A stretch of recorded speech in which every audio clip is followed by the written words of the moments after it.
Welcome to Balu Telugu channel, మన YouTube name. కాబట్టి మీరందరూ ఎవరైనా సబ్స్క్రైబ్ చేసుకోకపోతే వేసుకోండి.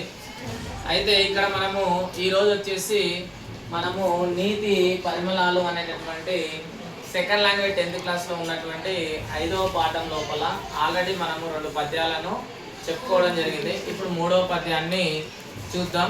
ఈ పద్యాన్ని వచ్చేసి మనము రాగయుక్తంగా పాడి ఇందులోపల ఏముందో ఒకసారి చూద్దాం. ఈ పద్యాన్ని ఎవరు రాశారంటే భాస్కర శతకకర్త ఎవరు? ఆయన పేరు మారద వెంకయ్య. ఎవరు? ఎవరు? చూద్దాం పద్యాన్ని. సిరిగలవానికెయ్యడల చేసిన మేలది నిష్ఫలంబగన్, నెరిగురిగాదు పేదలకు నేర్పున చేసిన సత్ఫలంబగున్, వరపున వచ్చి మేగుడొక వర్షము వాడిన చేల మీదటన్, కురిసినగాకయ బంధుల గురువగనేమి ఫలంబు భాస్కరా. ఓ భాస్కర, ఓ భాస్కర, ఓ భాస్కర అంటే ఓ సూర్య భగవానుడా, ఓ సూర్య భగవాన్. సిరిగల వానికేయడల అంటే సిరిగల వానికేయడల అంటే చూడండి, బాగా సంపద ఉన్నటువంటి వ్యక్తికి, లేదా బాగా ఆస్తున్నటువంటి వ్యక్తికి, లేదా బాగా భూస్వాములైనటువంటి వ్యక్తులకి మనము సంపద ఉన్నటువంటి వ్యక్తికి మనము మేలు చేస్తే దానివల్ల ఎలాంటి ప్రయోజనం అనేది ఉండదు. బాగా సంపద ఉన్నటువంటి వ్యక్తికి మనం మేలు చేస్తే దానివల్ల ఎలాంటి ప్రయోజనం అనేది ఉండదు. సిరిగలవానికెయ్యడల చేసిన మేలది నిష్ఫలంబగున్ అంటే బాగా ఆస్తిపాస్తులు ఉన్నోనికి మనం మేలు చేస్తే అది వ్యర్థము అంటుండు. నెక్స్ట్ వన్ ఏం చెప్తున్నాడు? నెరిగురిగాదు పేదలకు నేర్పున చేసిన సత్ఫలంబగున్ అంటే పేదలకు, పేదవాళ్ళు అంటే ఏమీ లేనటువంటి వాళ్ళని ఏమంటాం మనం? పేదవాళ్ళు అంటాం. ఏమీ లేనటువంటి వాళ్ళని ఏమంటాం మనం? పేదవాళ్ళు అంటాం.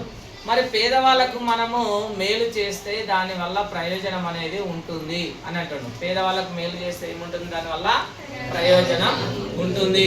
ఎలా ఉంటుంది అంటే, వరుపున వచ్చి మేగుడొక వర్షము వాడిన చేల మీదటన్, బాగా నిండుగా ఉన్నటువంటి మేఘము, ఆ మేఘము వచ్చేసి ఎండిపోయినటువంటి చేల మీద వచ్చేసి ఆ మేఘము వర్షాన్ని కురిపించింది అనుకోండి, మేలు అనేది ఉంటుంది. ఎందుకంటే ఎండిపోయినటువంటి చేలకు వర్షం కురవడం వల్ల అవి మళ్ళీ బతకడానికి అవకాశం ఉంటుంది. కాబట్టి ఎండిపోయిన చేల మీద వర్షం కురిస్తే బాగుంటుంది అని అంటున్నాడు. మరి దేని మీద కురిస్తే లాభం ఉండదు? కురిసినగాకయ బంధుల గురువగనేమి ఫలంబు భాస్కరా. సముద్రంలో వెళ్ళి వర్షం కురిచింది అనుకోండి, లాభం ఉంటుందా? ఉండదు. ప్రయోజనం ఉంటుందా? ఉండదు. ఇక్కడ ఏమంటున్నాడు అంటే, డబ్బున్న వాడికి వెళ్ళి నువ్వు మేలు చేస్తే ఏం లాభం ఉంటుంది? ఏం లాభం ఉండదు. అదే పేదవానికి వెళ్ళి నువ్వు మేలు చేస్తే ఏముంటుంది? లాభం ఉంటుంది, అంటే ప్రయోజనం ఉంటుంది. అలాగే ఎండిపోయినటువంటి చేల మీద వెళ్ళి మేఘము వెళ్ళి వర్షం కురిపిస్తే దానివల్ల చాలా బాగా ప్రయోజనం ఉంటుంది. ఆ చనిపోయేటటువంటి ఆ పంట చేను బతకడానికి అవకాశం ఉంటుంది. ఎండిపోయినటువంటి చేల మీద వర్షం కురిపిస్తే లాభం ఉంటుంది. అదే సముద్రం మీద వెళ్ళి వర్షం కురిస్తే ఏం లాభం ఉంటుంది? ఎలాంటి లాభం ఉండదు కదా అనే ఉద్దేశంతో ఇక్కడ మనకు కవి అయినటువంటి ఎవరని చెప్పినా, కవి మారద వెంకయ్య. ఈయన భాస్కర శతకం లోపల ఈయన రాసినటువంటి పద్యం లోపల, పద్యం వచ్చేసి సిరిగలవాణి అనే పద్యం లోపల ఈ విధంగా చెప్పడం జరిగింది.